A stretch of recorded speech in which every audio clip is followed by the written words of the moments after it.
Kalian pernah dengar istilah rebound relationship nggak?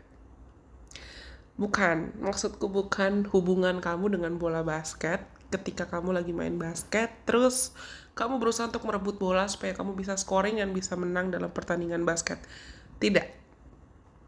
Tapi, rebound relationship itu adalah situasi di mana ketika seseorang baru mengakhiri hubungannya dengan mantannya atau orang dari masa lalunya, dia buru-buru langsung cari pengganti. Rebound relationship itu adalah hubungan yang terjadi ketika seseorang mungkin baru mengakhiri suatu hubungan dan tanpa mereka memberikan waktu atau ruang untuk sembuh dan pulih dari luka atau trauma masa lalunya, mereka langsung buru-buru untuk mencari pelampiasan atau mencari pengganti tanpa mereka sudah sembuh atau sudah pulih dan sudah berdamai bahkan dari memori akan perpisahan sebelumnya. Itu bahaya banget. Entah kalian pernah ngalamin atau nggak ngalamin, atau kamu tahu orang di sekitar kamu yang pernah mengalami itu, rebound relationship itu bahaya banget. Dan bahaya dari rebound relationship terutama terkait dengan ketidakstabilan emosional serta potensinya malah bisa menyakiti diri sendiri atau menyakiti orang lain yang terlibat, itu bahayanya besar banget. Yang pertama, bahayanya adalah rebound relationship itu atau hubungan yang rebound, seringkali mereka hanya berlandaskan atau didasarkan pada kebutuhan cari distraksi atau pengalihan emosional untuk mencari rasa aman secara instan dibandingkan memperjuangkan koneksi yang sehat dan kontinu atau berkelanjutan. Dan ini juga ujungnya dapat mengakibatkan rebound relationship atau hubungan rebound ini sifatnya pasti tidak seimbang, timpang, dan ujungnya malah tidak memuaskan bagi semua pihak yang terlibat. Aku lagi nggak ngomongin tentang kepuasan seksual ya, tapi kepuasan emosional terutama. Dan yang kedua, ketika seseorang terlibat dalam rebound relationship tanpa dia terlebih dahulu menyembuhkan diri dari luka, trauma masa lalu, atau apapun yang belum didamaikan dari masa lalunya, orang tersebut, mereka biasanya cenderung membawa masalah dari emosi, masalah bahkan juga emosi, yang belum mereka selesaikan dari masa lalunya ke hubungan baru. Malah orang barunya tuh jadi kayak tong sampah buat mereka. Tong sampah emosi dan tong sampah traumanya. Seringnya, mereka malah mengharapkan orang barunya untuk bisa menyembuhkan luka dan traumanya. Dan ini dapat menciptakan dinamika atau pola yang tidak sehat, serta meningkatkan lebih banyak resiko konflik dan adanya kekecewaan di masa depan. Ketika orang-orang yang terjebak atau berada dalam rebound relationship itu menjalin hubungan. Selain itu, ketika seorang memaksakan diri juga untuk bertahan dalam rebound relationship, padahal mereka mungkin belum siap atau masih memiliki trauma yang belum disembuhkan, itu malah ujungnya bisa menghambat proses healing mereka atau proses penyembuhan mereka dari masa lalu dan trauma yang mereka miliki. They're just gonna be creating some kind of not good cycle, and those cycles will be keeping them in some kind of toxicity. Mereka hanya akan menciptakan siklus atau pola atau ritme atau pattern yang ujungnya malah toksik atau beracun. Itu pasti akan sangat menghambat proses penyembuhan mereka. Dan mereka sangat mungkin malah menggunakan hubungan tersebut sebagai pelarian, dibandingkan mereka menghadapi masalah mereka sendiri dan memperbaiki masalah yang memang sebetulnya perlu mereka hadapi. Yang ketiga, rebound relationship atau hubungan rebound itu biasanya kurang stabil. Dan mereka tidak dibangun pada fondasi yang kokoh, fondasi yang kuat, melainkan dibangun pada fondasi yang rapuh. Jadi biasanya hubungannya memang tidak berkelanjutan. Kenapa? Karena lagi-lagi seperti aku bilang tadi, the losses they've experienced haven't been processed. Kehilangan atau rasa kehilangan atau luka dan duka yang mereka alami itu belum diproses, belum dirasakan, belum dihargai, dan belum disembuhkan. Luka dari hubungan sebelumnya itu belum sembuh.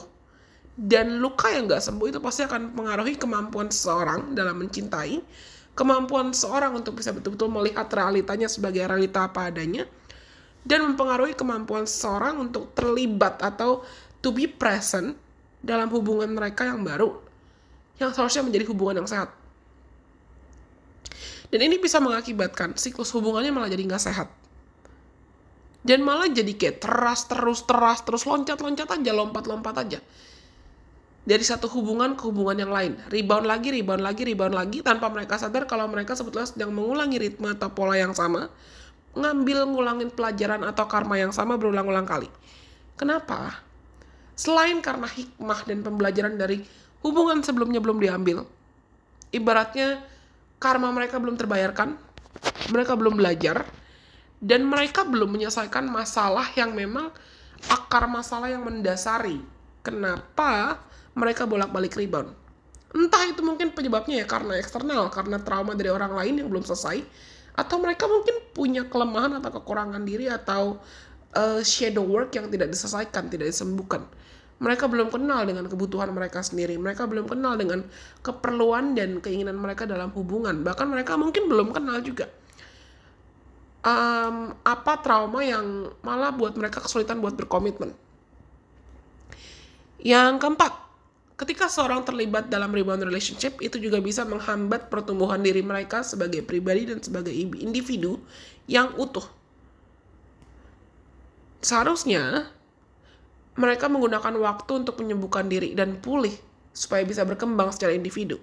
Tapi orang-orang yang terbiasa terjebak dalam rebound relationship, dibandingkan mereka menggunakan waktu dan energinya untuk pulih, untuk memilih mau pulih, untuk menyembuhkan diri dan berkembang, mereka bisa terlalu fokus pada hubungan baru, fokus sama pasangannya. Atau seperti yang aku bilang tadi, codependent atau ketergantungan dan menggantungkan dirinya, menggantungkan hidupnya ke pasangannya. Hubungannya malah bisa stagnan loh, atau sangat toksik, sangat ketergantungan.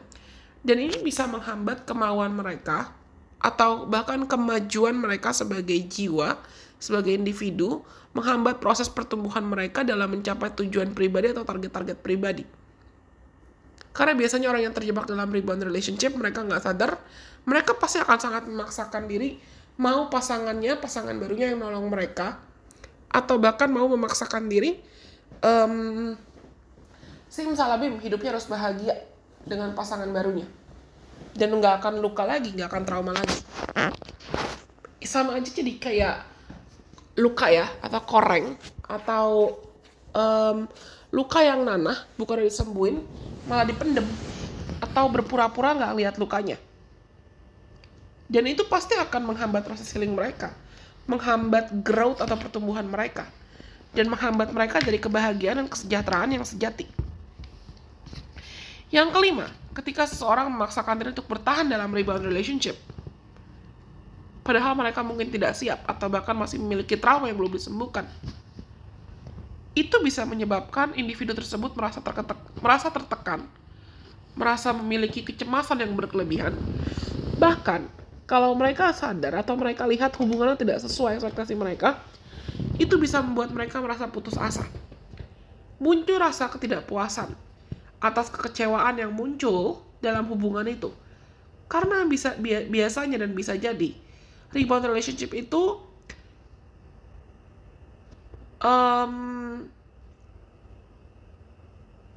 orang punya ekspektasi pada rebound relationship, tapi realitanya tidak sesuai ekspektasi. Dan otomatis rasa kekecewaan dan rasa tidak puas yang muncul dari rebound relationship itu bisa banget untuk memicu resiko gangguan mental dan mempengaruhi atau bahkan memperburuk kondisi emosional seseorang. Yang aku bilang tadi, yang kemarinnya belum sembuh tapi malah dia nambah masalah lagi. Dan untuk seorang bisa menghindari bahkan mengakhiri pola jebakan rebound relationship, nggak terjebak dalam ritme atau pola dan kebiasaan bolak-balik dalam hubungan rebound lagi, supaya mereka juga membebaskan diri dari pola ini, ada beberapa langkah dan taktik efektif yang aku mau bagikan ke teman-teman. Yang pertama, kalau kamu merasa terjebak dalam situasi ini, beranikan dirimu untuk bisa memberikan dirimu sendiri waktu as much as you need, sebanyak mungkin yang kamu butuhkan, secukupnya, untuk pulih dan menyembuhkan diri dari trauma dan masa lalu kamu.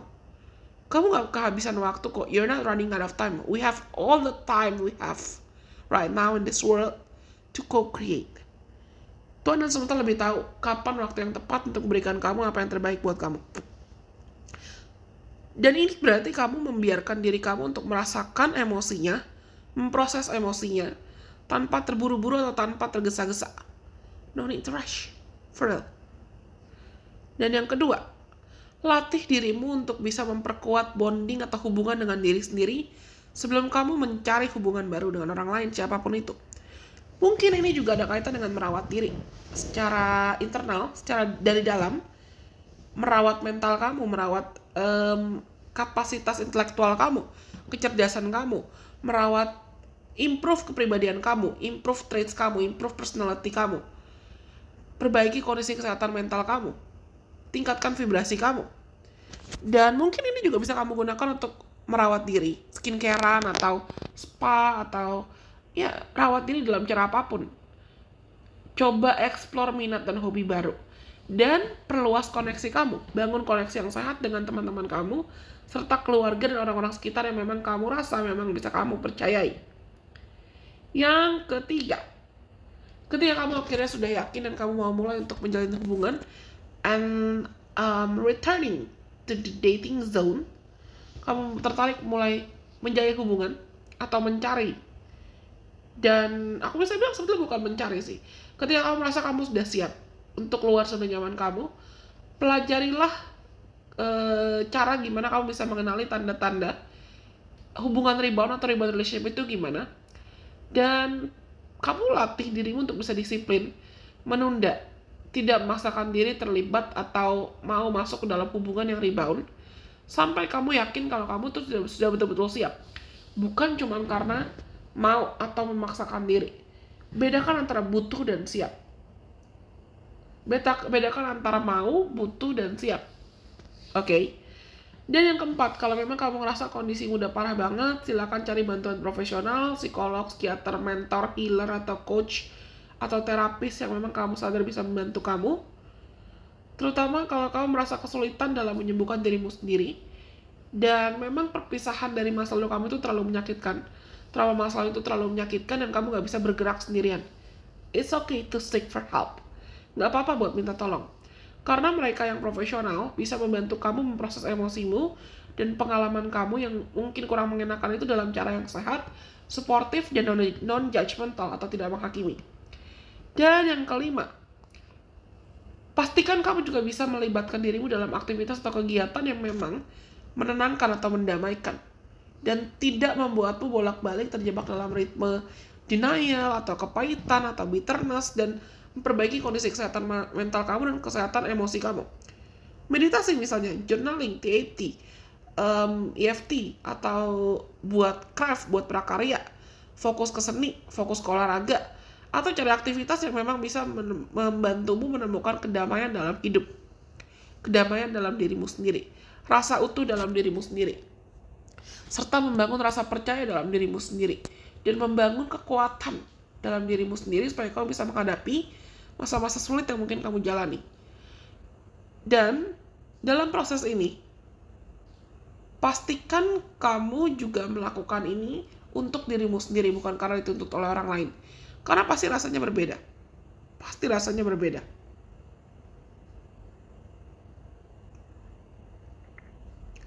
Oke. Aku rasa ini semua yang mungkin bisa aku bagikan kali ini terkait gimana cara agar kamu bisa membebaskan diri dari rebound relationship dan menarik serta membangun, attracting, dan creating healthy relationship. Terutama hubungan yang lebih sehat, hubungan yang lebih membahagiakan, hubungan yang lebih berkelanjutan atau continue dan bisa membantumu berproses, bertumbuh, dan berkembang, entah dengan dirimu sendiri atau dengan orang lain. Oke. Semoga video ini bermanfaat buat teman-teman atau podcast ini bisa bermanfaat buat teman-teman. Sampai kita ketemu lagi dengan kesempatan. Bye-bye. God bless. I love you guys so much.